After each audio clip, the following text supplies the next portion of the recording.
आपके हिसाब से जेठानी किसे कहते हैं? जेठानी अभी क्या मुस्कुराहट है। जेठानी वो बंदरिया है जो अपने देवर की शादी में अपनी शादी का लहंगा पहनकर डुप्लीकेट दुल्हन बन जाए और देवरानी की फोटो में घुसकर उसकी सारी लाइमलाइट खा जाए।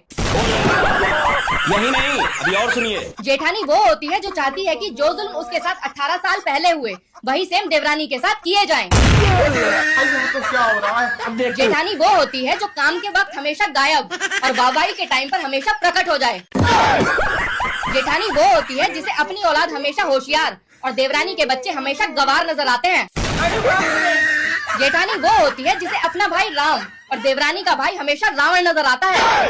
गजब बेइज्जती है। जेठानी वो सीसीटीवी कैमरा है जिसकी नजर 24 घंटे अपनी देवरानी पर गड़ी रहती है। अच्छा। वो क्या खाती है, क्या लगाती है, क्या पहनती है, किससे बातें करती है, उसका बस नहीं चलता, वरना ये तक चेक करे कि सुबह देवरानी ने हगा किस रंग का है।